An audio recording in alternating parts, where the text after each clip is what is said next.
Hi greedy 3Ds, now this stuff, IPA, does not grow on trees and neither does your money.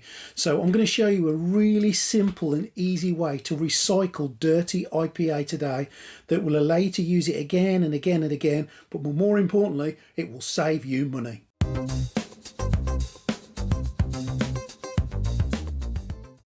Now everyone has their own way of cleaning dirty resin. I use a two clean system. I'll have some dirty, horrible, filthy IPA and I'll have some clean IPA. And some people just use one method, but I like to use two. But either way, this will work. So here you can see me cleaning my model in my dirty IPA, and I've moved across now to my wash and go, my Mercury X station, where I've got my clean IPA in. If the item is too big for me to run the thing, that's okay. I'll just give it a scrub with a toothbrush. But some people just have one system. So this is my dirty, horrible, nasty IPA, and as you can see, it's like milk. It's awful. Now what I'm going to do is I've let it settle for an hour or two, and I'm going to take my syringe that I've named Cyril, and I'm going to take Cyril here, and I'm going to take the top layer of that IPA off, and I'm going to use the syringe to filter out all the wonderful dirty IPA that's in there, and I'm going to put it into one of the bottles that the IPA came with. Now I do this because it's easy to do it. The bottles are handy. Don't throw them away when you put your new stuff in there, so you can reuse them time and time again. So pop all that dirty, horrible IPA in. You can pour it in if you want to, but I prefer a syringe because it doesn't agitate the messy, horrible bits at the bottom. And you can see there are some messy, horrible bits at the bottom, and I've just tilted it up a little bit to get the last few dregs out. Now that's what's left. It is horrible, it is nasty, it is manky, and depends on how often you do this will depend on how often you print. But that for me is probably a week or two's worth of messy resin. So I'm going to use my scraper next, and I'm just going to sort of move all that nasty horribleness and scrape it off the bottom. It hasn't had a chance to settle too much, so it's not like I'm removing welded resin on there. And doing it more often means you do it easier, but you know, every couple of weeks should be just enough for you.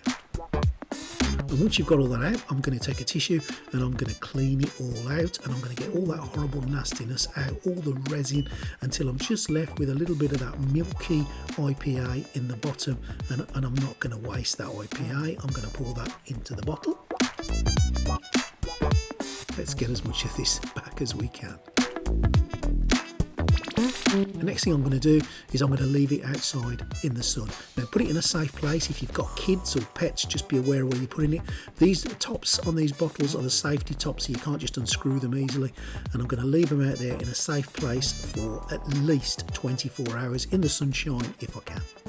Now while that's sunbathing, what I'm going to do is I'm going to change over my clean wash and make it my dirty wash. So I'm just using a syringe here just to take the top layers of the IPA from my clean wash off, exactly the same as I did before, and I'm going to put it across into the dirty wash. So clean becomes dirty, and there you can see, oh, it's not filthy, it's not completely manky, but I like to make sure that when I do my models and I clean them, that the clean wash is as clean as I can get it to be. So I'm going to recycle pretty much all of that.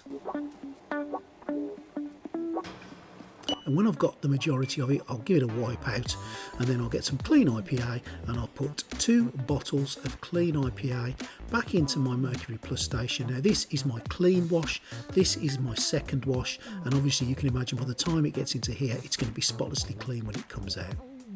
And there we go. That is what's left now in the dirty. And I've brought in from the sunshine the 2 bottles, and I've cut the top off the top one so I can show you what's happened inside. And as you can see, what's happened is in the sunshine, the dirty, horrible, nasty resin has cured partly and has become a little bit heavier and has fallen to the bottom.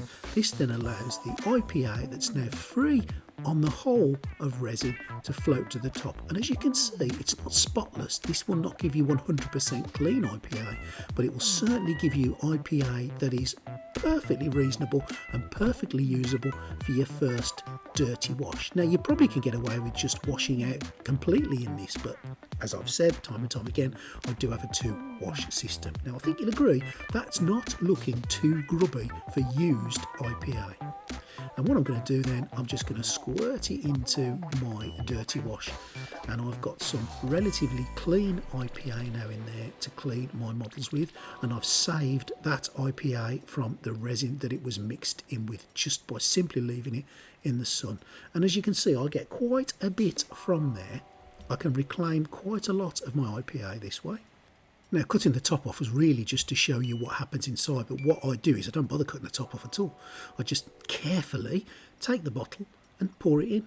Simple as that. No messing, no aggro, no mucking about. You just literally take the lid off and pour it in, and you can recoup an awful. Now, I believe that this IPA would be clean enough to clean your prints just on its own without using a clean wash after. It looks perfectly adequate to do a good clean. You might just need to do it a little bit more often, and the only reason I use a clean wash is just for completeness. And when you think it's run out, put the lid back on, give it a really good shake, and then pop it outside in the sun for another sunbathe. Come back a few hours later and pour the rest of it in. Simple as that. Easy, simple, efficient, fantastic.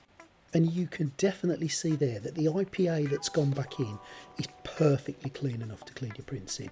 I would say this is probably 85 to 90% clean, and there's a few little bits of residue in the bottom, but on the whole it's clean, and that's how you save money. You can recycle this IPA again and again and again and again as often as you like. The more you use it, the more you need to do it, but it would work time and time again.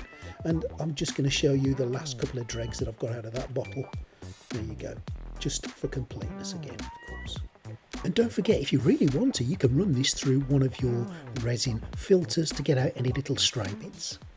Okay, well there you go. That was a quick, easy, simple way of reclaiming your IPA and hopefully saving you a few quid. Now, there are other methods of doing it out there, very similar to what I've just done with a few other bells and whistles maybe, but I just like to keep it quick, simple and easy. Those are my 3 favourite sayings, and that to me is a quick, easy, simple way of doing it, and it will save you some money. Now, if you like what you've seen today, subscribe to the channel, really would be appreciated. We do have a Patreon, and if you want to subscribe to that, that would be really appreciated. And I'd like to welcome Chris Wilco to our Patreon. Welcome aboard, Chris.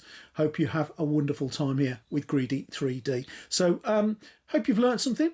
Hope I'm going to save you a few quid. Leave some comments. Tell me what you think I should do differently. What do you do? Is there anything good, anything bad? What do you think of the whole process? I'd be really interested to hear what you think of it all. And I'll see you next time on Greedy 3D.